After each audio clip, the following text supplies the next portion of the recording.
The U.S. Federal Reserve has revealed in a board presentation by the Division of Supervision and Regulation that 722 banks reported unrealized losses exceeding 50% of their capital at the end of the third quarter of 2022.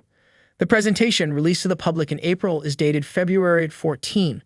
It highlights the impact of raising interest rates on certain banks and the Fed's supervisory approach to address issues at these banks. Rising interest rates are creating significant unrealized losses in investment securities and in some cases depressing tangible equity, the Fed presentation states. As interest rates increase, banks with large market value losses could experience increased financial and risk management challenges. The Fed presentation further details. At the third quarter end, 722 banks reported unrealized losses exceeding 50% of capital.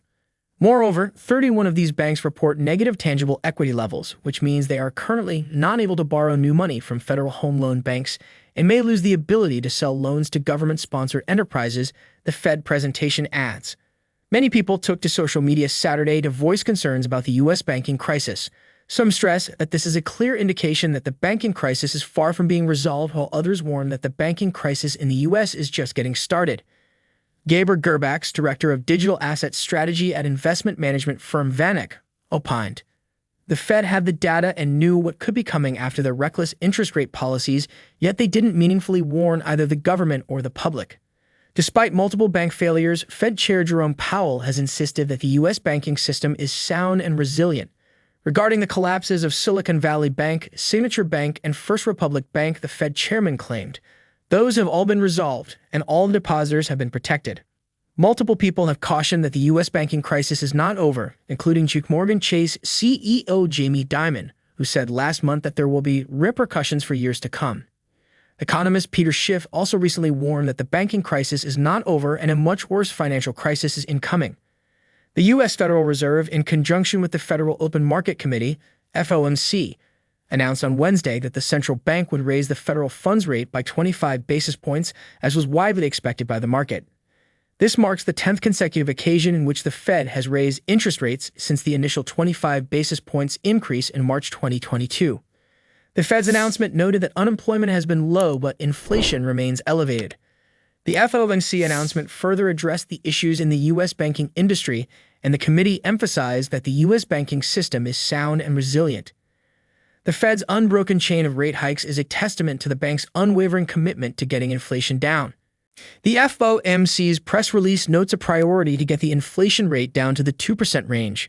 In support of these goals, the committee decided to raise the target range for the federal funds rate to 5 to 5.14%, the FOMC said on Wednesday. The news caused all four major U.S. benchmark stock indexes to jump, alongside a modest spike in precious metals and crypto markets. However, investors at the time were still waiting to hear what Fed Chairman Jerome Powell had to say concerning rates going forward. It's been speculated that the Fed will stop its rate hikes for the rest of the calendar year. While some market observers expect the central bank to pivot and cut the benchmark bank rate, the FOMC said the committee still anticipates that some additional policy firming may be appropriate to return inflation to 2% over time. The FOMC message does not explain whether or not the Fed will keep the rate the same at the meeting in June. During the press conference, Powell addressed the U.S. debt limit and expressed hope that a resolution would be reached.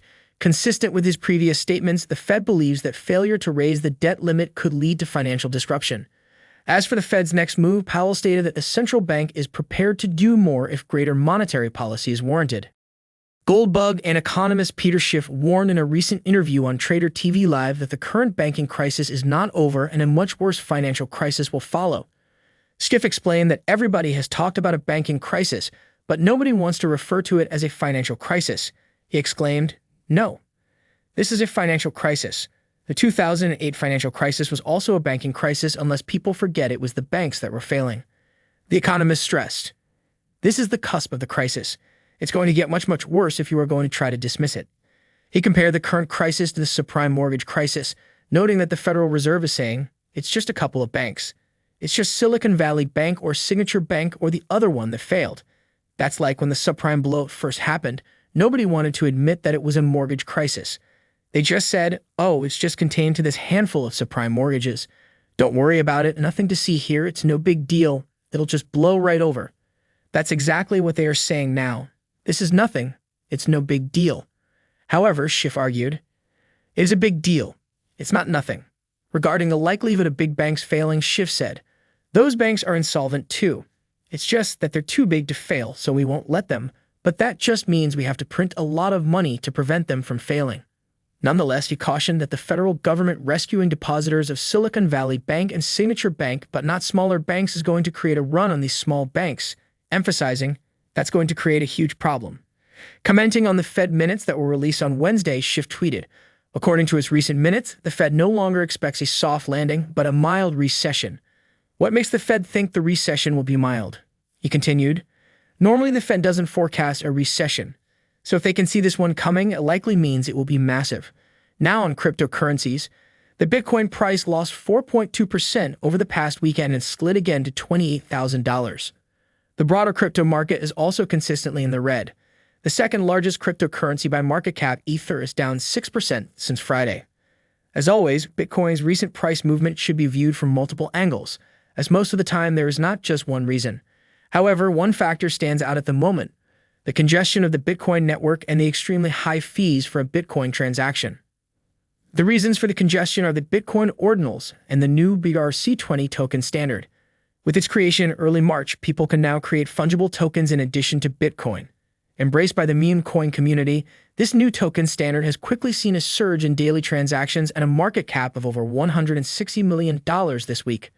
Binance, the largest cryptocurrency exchange by trading volume, first announced on Sunday that it had halted Bitcoin withdrawals. According to a statement on Twitter, the exchange has stopped Bitcoin withdrawals due to congestion on the Bitcoin network. A few hours later, Binance halted Bitcoin withdrawals again, citing a large backlog of pending withdrawals. Binance tweeted on May 8 that it had temporarily shut down Bitcoin withdrawals because there was a large volume of pending transactions. After 2 hours, Binance wrote that Bitcoin withdrawals were available again, but at higher fees. "To prevent a similar recurrence in the future, our fees have been adjusted," the exchange explained, adding, "We will continue to monitor on-chain activity and adjust accordingly if needed. Our team has also been working on enabling Bitcoin Lightning Network withdrawals, which will help in such situations." The clogging of the Bitcoin network, as well as the withdrawal pause at Binance, may have unsettled the market and caused the price drop. Remarkably, it's not just Binance. At press time, 429,000 transactions were waiting in the meme pool to be included in a block.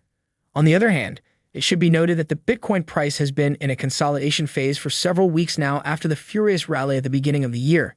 With the recent price drop, Bitcoin is stuck in its trading range, but the overall bullish picture for Bitcoin remains unchanged. Last but not least, the Bitcoin and crypto market is currently struggling with historically low liquidity as a result of Operation Choke Point 2.0, as Bitcoin is reported. Due to this, volatility is expected to be higher as even a few large buy and sell orders can move the market more. What do you think would be the effect of this on Bitcoin, especially as Bitcoin Miami 2023 is already here? Let us know your thoughts in the comment section below. Don't forget to like this video, subscribe, and turn on post notifications. Thanks for watching.